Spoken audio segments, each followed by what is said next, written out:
بارگاہ میں سلام پیش کرتے ہیں کہ جن کی مودت ہم سب پر فرض ہے، لازم ہے، سبحان کلام الہی کی روح سے۔ سارے مکرم، بات کا آغاز کچھ اس حوالے سے کرنا چاہوں گا کہ اکثر ایسا ہوتا ہے کہ جس طرح کا پیغام دیا جاتا ہے، جس طرح کی تبلیغ ہوتی ہے، تو ایک عام آدمی، ایک عام انسان کے ذہن میں یہ بات بیٹھ چکی ہے کہ شاید قرآن کا پیغام، اسلام کا پیغام یہ ہے کہ توحید کی تبلیغ کی جائے، رسالت کے پیغام کی تبلیغ کی جائے، بس یہ دو ہی چیزیں ہیں، اس پر قرآن کا سارا پیغام مکمل ہو جاتا ہے۔ اور دین اسلام کا پیغام بھی صرف اتنا ہے کہ اس کے دو جز ہیں، ایک بھی توحید ہے، دوسرا جز رسالت ہے۔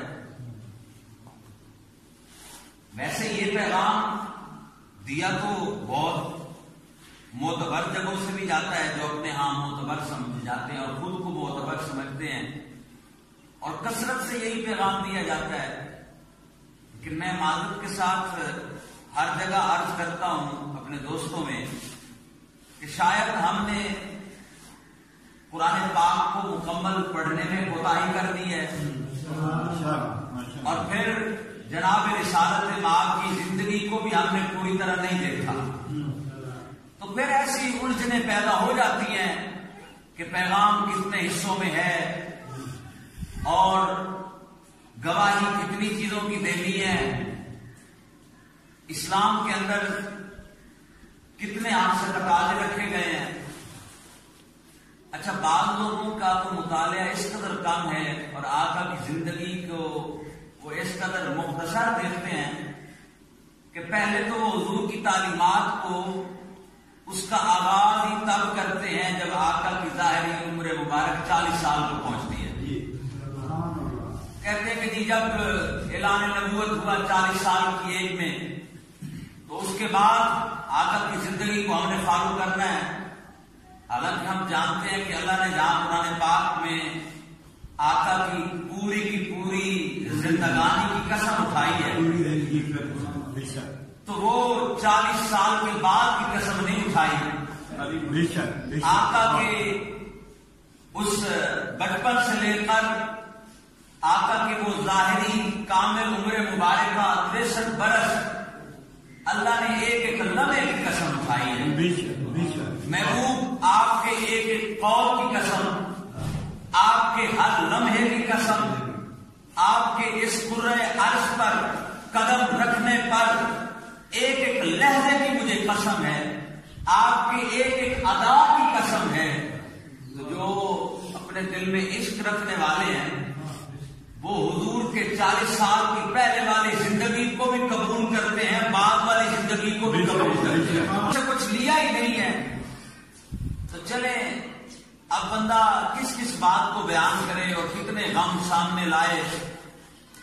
انہوں نے پہلی 40 سالہ زندگی کو کیا دیکھنا تھا جو اعلان نبوت کی بات کی پوری 23 سالہ کو نہیں دیکھ سکے۔ اس میں مخصوص حصے کو پیغام کو دیکھتے ہیں، مخصوص پیغام کو چھوڑ دیتے ہیں۔ اب ان سے کہا جائے کہ آقا نے مکہ کے اندر جو 13 سال گزارے ہیں، تمہیں تو ان 13 سالوں کی بھی حقیقت کا پتہ نہیں ہے۔ ان سے بندہ یہ پوچھے کہ نماز کب آئی، روزے کا پیغام کب ملا ہے، یہ زکوٰۃ کا پیغام کب آیا ہے، یہ حج کی فرضیت کب سے آئی ہے۔ بھائی معراج سے پہلے جو 13 سال گزرے ہیں تب دین اسلام نہیں تھا، جب نماز کی فرضیت ہی کوئی نہیں تھی،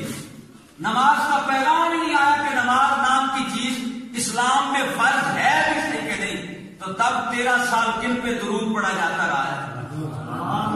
وہ دین نہیں ہے، وہ آقا کی محبت، وہ آقا کی آل پہ درود و سلام جو پڑھا جاتا ہے، یہ تو نماز سے بھی پہلے پڑھا جا رہا ہے، یہ تو روزے جیسی عبادت سے بھی پہلے ہے۔ خیر آگے چلیں، پھر کہتے ہیں کہ اچھا وہ مکے کے اندر زیادہ توحید کا پیغام تھا، کہ لوگوں کو بت پرستی سے نکالنا تھا، بت پرستی سے نکال کے پھر ایک واحد و یکتا ذات کا پیغام دیا گیا، توحید کا پیغام۔ مکے کے اندر جتنی آیات نازل ہوئی ہیں ان تمام میسیجز کے اندر اکثریت جس پیغام کی ہے وہ پیغام توحید ہے، لیکن یہ بھی کوئی اپنی کامیابی میں ہی بات کرتا ہے۔ لیکن چلے ایک ترتیب ہے تو ایسے ہی صحیح۔ پھر آقا ہجرت کے بعد مدینہ طیبہ تشریف لے گئے تو کہتے ہیں وہاں حضور نے جہاں ایک اسلامی فلاحی ریاست کے اصول دیے، رسالت کا پورا پیغام دیا، تمام معاملات، اصول، ضوابط، قانون، کلیہ، قاعدہ یہ مدینہ کے اندر حضور نے عطا فرمائے، تو اس میں رسالت کے پیغام کا غلبہ تھا۔ چلے اسی ترتیب پہ چلتے رہے تو پھر آپ 13 سال مکے والے بھی یاد رکھتے ہیں، 9 سال اور 6 ماہ آپ مدینے کے یاد رکھتے ہیں۔ حالانکہ مدینہ میں حضور نے 9 سال 6 ماہ تو نہیں گزارے، مدینہ طیبہ میں حضور نے ظاہری طور پر 9 سال 9 مہینے اور 9 دن گزارے ہیں۔ بھئی آپ کو حضور کی زندگانی کے اگر مکہ میں 13 سال یاد ہے صرف، مدینے میں 9 سال 6 ماہ یاد ہے، تو بھئی آخری 3 مہینوں کے پیغام سے آپ کو الرجی کیا ہے؟ اس سے الجھنی کیا ہے؟ کبھی ممبر سے وہ پیغام بھی سر عام دو نا۔ اگر دین کے 2 حصے بناتے ہو کہ ایک توحید کی بات ہوئی ہے پھر رسالت کی بات ہوئی ہے، ولایت کی تو حضور نے بات ہی نہیں کی، اس کا مطلب ہے آپ نے حضور کی پوری زندگی کو دیکھا نہیں ہے۔ مقام آیا ہے وہ آقا نے اپنی زندگی میں وہ بھی تو کوئی عمل کیا ہے نا۔ جب قرآن فرما رہا ہے کہ میرے محبوب کا ہر قول وحی الہی ہے، میرے محبوب کا ہر عمل دین ہے، اور میرا محبوب ما آتاکم الرسول، میرا رسول تمہیں جو کچھ عطا کرے وہ لے لو، میرا محبوب تمہیں جس چیز سے منع کر دے اس سے رک جاؤ۔ تو بھائی یہ قرآن کا حصہ ہی تھا، وہ وحی الہی تو تھی۔ جب خطبہ حج کے بعد مقام خم غدیر پر آقا نے جو ممبر لگوایا ہے وہاں پر جو کچھ حضور نے ارشاد فرمایا وہ وحی خدا ہے، اور وہاں پر آقا نے جو کچھ امت کو دیا ہے، جو امت کو عطا کیا ہے، جو خلق خدا کو آقا نے عطا کیا ہے، تو بھائی وہ قرآن کے حکم کے مطابق وہ بھی تو ما آتاکم الرسول کا حصہ ہے۔ رسول تمہیں نماز کی فرضیت ہے، یہ ما آتاکم الرسول ہے۔ حضور تمہیں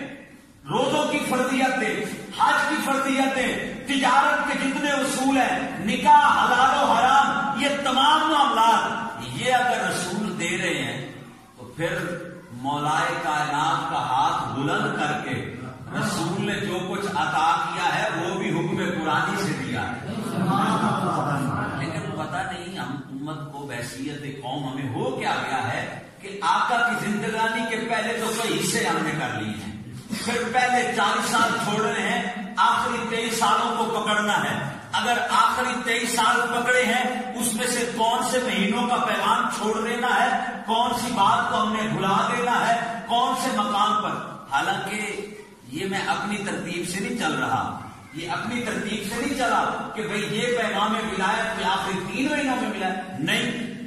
میں یہ کب کہہ رہا ہوں کہ ولایت کا پیغام 3 مہینوں میں ملا، لیکن جو اپنی کتابوں میں ہم ترتیب باندھ لیتے ہیں کہ یہ واقعہ تب ہوا تھا، یہ زندگی کے اس حصے ہوا تھا، نہیں بھائی، یہ پیغام حضور نے صرف خم غدیر پہ نہیں دیا، حضور نے یہ پیغام مسجد نبی میں دیا ہے، حضور نے یہ پیغام مقام حرم میں دیا ہے، حضور نے یہی پیغام مسجد اقصی میں دیا ہے، اور یہی پیغام شب معراج یہ توحید و رسالت کے درمیان بھی یہی ڈسکس ہوتا رہا ہے۔ ماشاءاللہ آقا نے تو ایک ایک مقام پہ مقام ولایت سمجھائی ہے۔ یہ 2-3 دن پہلے کی بات ہے جب مسجد ابو تراب کے اندر بے شک آپ موجود تھے، مسجد ابو تراب میں 13 رجب کو جشن آمد مولائے کائنات منایا گیا، تو وہاں پر میں نے ایک روایت پیش کی تو بہت سارے دوستوں نے فون کال کی کہ جناب آپ نے وہ روایت پڑھی تھی اس کا ایک بک سے حوالہ ہی کم از کم دے دیں، اور ہو بھی ہے سنت کی کتاب سے، میں نے ایک کا حوالہ کیوں لیتا ہے، کتنی کتابوں کے نام میں اس کا حوالہ دیتا ہوں۔ تو وہ دوست نے کہا کہ یار ساتھ لگے آپ کو میری رہنمائی یہ بھی کر دینا کہ کیا ضروری ہے کہ اب محراب و ممبر سے جیسے آپ سوال کی نوعیت ذرا دیکھیے گا، پھر تو جواب دینے کا مزہ آئے گا نا. بندے کو سوال کی نوعیت کی اہمیت کا پتہ ہی نہ ہو تو پھر جواب کے اندر تو کوئی اہمیت باقی نہیں. کہتے کہ سر یہ ضروری ہے کہ محراب و منبر سے توحید کا پیغام تو ہو، محراب و منبر سے اب رسالت کا پیغام تو ہو، کیا مقام علی کا پیغام یہ بھی ممبر سے دینا بہت ضروری ہے؟ یہ مقام علی سمجھانا، یہ تبلیغ کرنا، قوم کو اس بارے میں آگاہی دینا، یہ اللہ کا پیغام ہے، یہ قرآن کا پیغام ہے، کیا یہ اسلام کا پیغام ہے؟ جہاں اللہ کے ایک ہونے کا پیغام دینا ہے، رسالت ختم نبوت کا پیغام دینا ہے، وہاں ولایت علی کی تبلیغ کرنا بھی قرآن سے ضروری ہے، اسلام کے اندر ضروری ہے. بڑا پیارا سوال ہے. بالکل بھائی، ہماری محراب و ممبر سے وہی بات ہو جس کی قرآن اجازت دیتا ہے.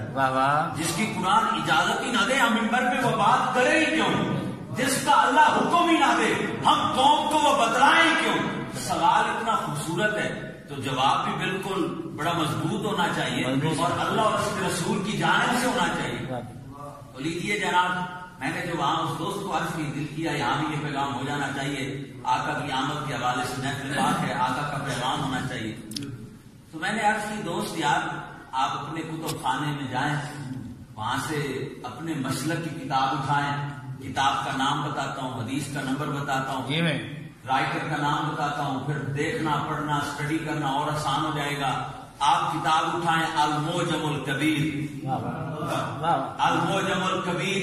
اہل سنت کے اندر، دیوبند کے اندر، جتنے بھی پاکستان میں یہ مسالک بنے ہیں اور انہوں نے اپنے ادارے بنائے ہیں. ہر شخص یہ کوشش کر رہا ہے کہ شاید ہم اپنے مدارس سے اسلام کی خدمت کرنا چاہتے ہیں، اسلام کا پیغام. تو بالکل آپ کو یہ حق حاصل ہے، آپ پیغام دیں، لیکن جو کچھ آپ کے پہلے والے لکھ کے بیٹھے ہیں وہی پیغام دینا. گزرتے حالات کے ساتھ کتابیں تبدیل تو نہ کرے نا، اپنی تحریموں سے تو انحراف نہ کرے. جو کچھ لکھ چکے ہو کم از کم اسی کو تسلیم کر لو. الموجم الکبیر کے اندر امام طبرانی نے حدیث پاک لائے ہیں، روایت لائے ہیں، روایت کو درج کرتے ہوئے جو نمبرنگ دی ہے، میں نے کہا اس کا نمبر پڑھنا 941 9041 حدیث کا نمبر ہوگا. آپ پڑھ لینا کہ یہ آج ہم مولا کے چاہنے والے، مولائی، یہ پانچتن سے پیار کرنے والے، یہ پانچتن سے محبت رکھنے والے، کیا یہ پیغام صرف ہم ہی دے رہے ہیں یا ہمیں یہ پہلے حکم ہوا ہے کہ یہ پیغام ہر جگہ دینا ہے؟ موجم الکبیر کے اندر آقا کی روایت، آقا کا قول، آقا کا فرمان لایا گیا. حضرت ابو رافع اس کے راوی ہیں. حضرت ابو رافع فرماتے ہیں کہ ایک دن ایسا منظر ہوا، آقا مسجد نبی میں تشریف فرما ہے، ایک شخص حاضر ہوتا ہے اور آپ کے عرض کرتا ہے، آقا میں آپ کے حکم کے مطابق میں ذکر الہی بھی کرتا ہوں، نماز بھی پڑھتا ہوں، رمضان شریف آ جائے میں روزے بھی رکھتا ہوں، میں تسبیحات بھی کرتا ہوں، اور ظاہر ہے قرآن میں یہ وعدہ ہے کہ اگر تم اللہ کا ذکر کرو گے، بلکہ وعدہ نہیں خبردار کر کے کہا ہے کہ اس کے سوا آپشن بھی نہیں ہے،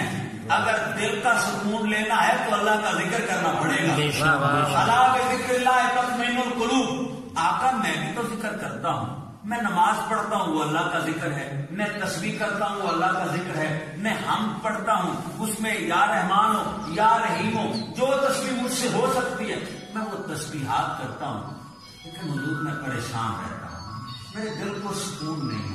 میرے گھر میں سکون نہیں ہے، میرے دل و دماغ میں ہمیشہ پریشانی رہتی ہے. آقا میری رہنمائی کریں، آخر مجھ سے کیا کمی رہ جاتی ہے؟ مجھے سکون میسر نہیں ہے، میں الجھا ہوا ہوں، مجھے ایسے لگتا ہے مجھے دین سمجھ میں نہیں آیا، میں آپ کے پیغام پہ عمل تو کر رہا ہوں لیکن آپ کا پیغام میرے دل میں راسخ نہیں ہوا، یہ میری کوتاہی ہے. آقا مجھے کامل ہدایت عطا فرمائیں، مجھے صحیح روشنی عطا فرمائیں. ابو رافع حضور فرماتے ہیں کہ اس ہستی نے جب یہ کہا نا کہ مجھے صراط مستقیم دکھائیں، اچھا کمال ہو گئی. نماز پڑھتا تھا کہتا ہے صراط مستقیم کوئی نہیں میرے پاس، قرآن کی تلاوت کرتا ہے صراط مستقیم میرے پاس کوئی نہیں، تسبیح وظیفے کرتا ہے میرے پاس صراط مستقیم کوئی نہیں. آقا اس کی مرض جان گئے.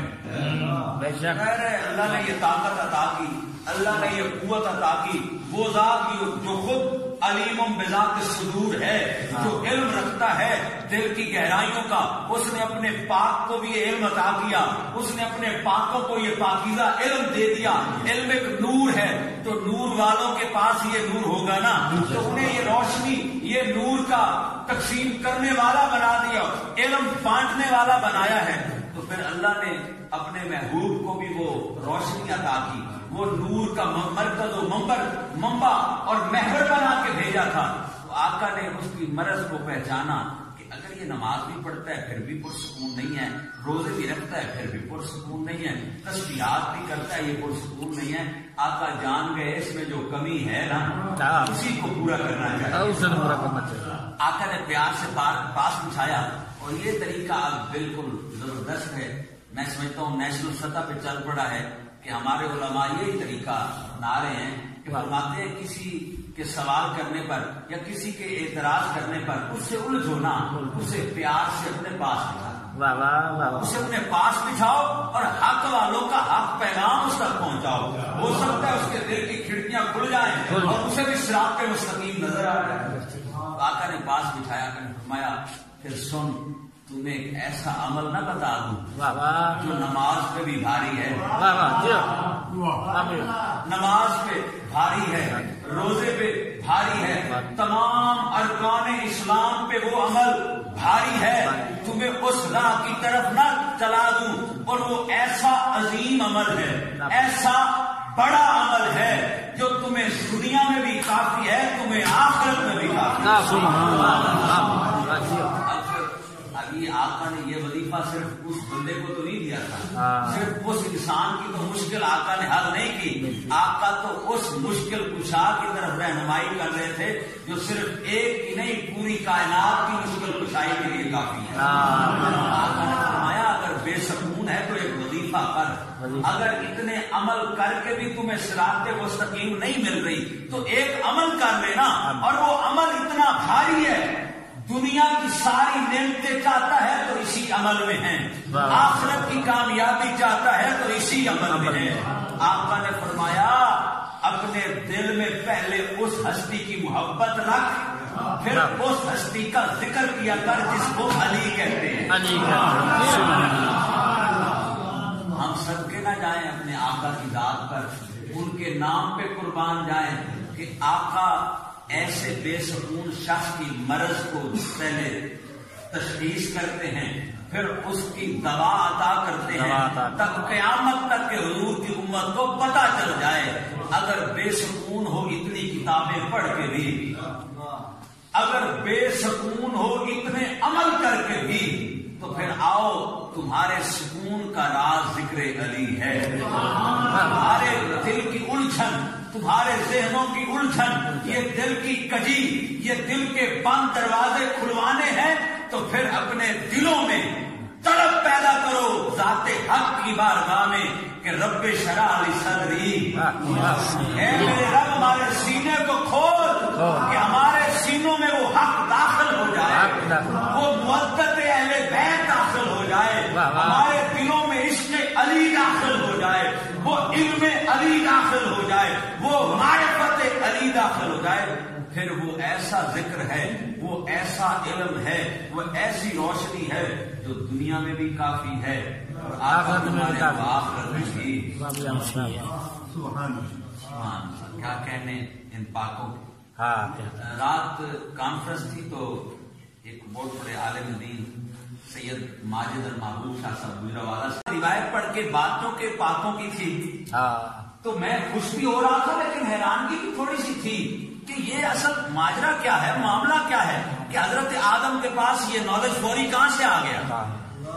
کہ ابھی تو ان کے جسم میں روح آئی ہے، پھر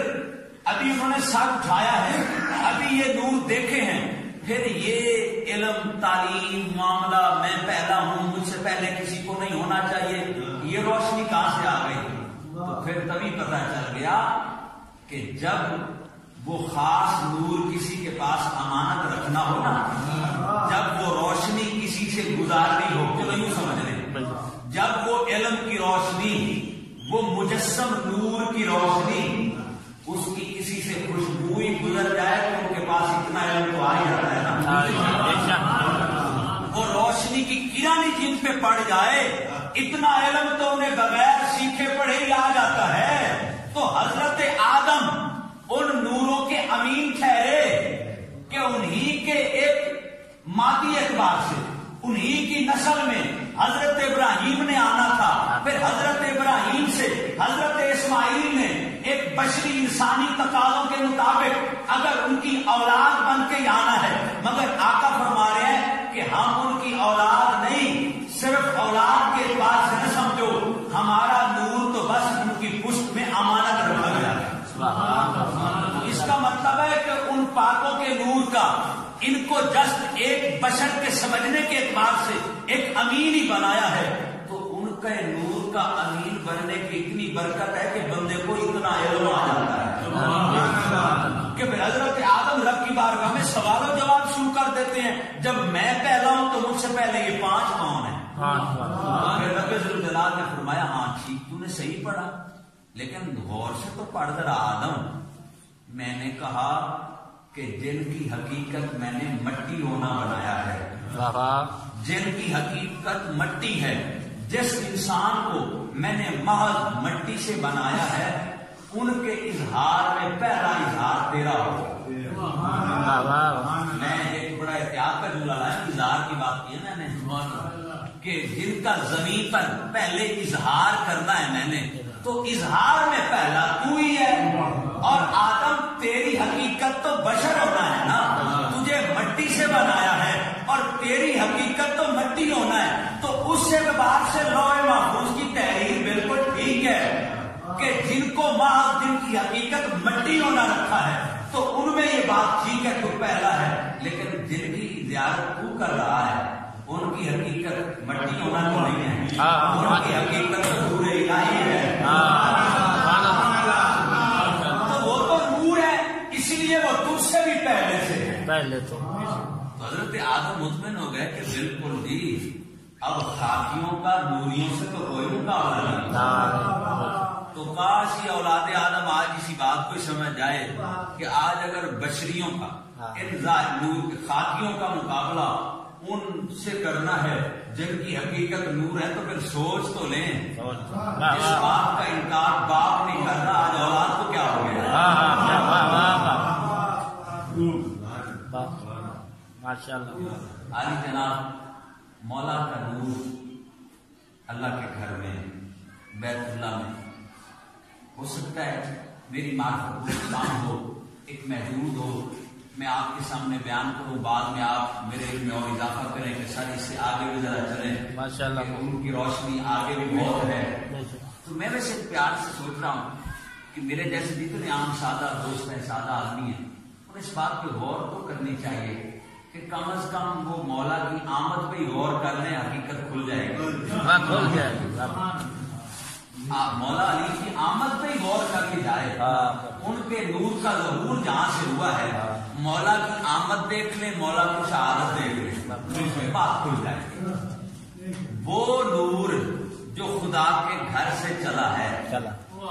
میں سمجھنے والوں میں بات کر رہا ہوں، معرفت رکھنے والوں میں ایک جملہ دہرائی آپ پہلے سے جانتے ہیں بھائی، جس نور کی روشنی، جس نور کی کرن بیت اللہ سے چلی ہے، اللہ کے گھر سے جس کی نور کی کرن کی روح کا پھیلنے کا آغاز کہاں سے ہوا؟ اللہ کے گھر سے۔ اس نور کا ظہور کہاں سے ہوا؟ خانہ کعبہ سے۔ اور ظاہری طور پر، اور خدا میرے علی کی اتنی زندگی نہ سمجھ لینا، ان کی عمر کا حساب کہیں یہیں سے نہ لگا لینا کہ ان کی عمر کتابوں میں پڑھ کے دیکھ لیں 63 برس 62 برس، نہیں، یوں تمہیں علی کی حقیقت سمجھ میں نہیں آئے گی، لیکن پھر بھی ان کا ظاہر میں آنا دیکھو، ان کا ظاہر میں جانا دیکھو۔ جو نور خدا کے گھر سے چلا وہ پورے جہان کو روشن کرتا ہوا، تمام عالمین کو منور کرتا ہوا، جب وہ نور اس کا ظاہری پردہ ہوا، آیا بھی وہ نور خدا کے گھر میں، اور جب عام دیکھنے والوں کی آنکھوں سے چھپا ہے تو وہ چھپا بھی خدا کے گھر میں۔ نعرہ تکبیر، اللہ اکبر، نعرہ رسالت۔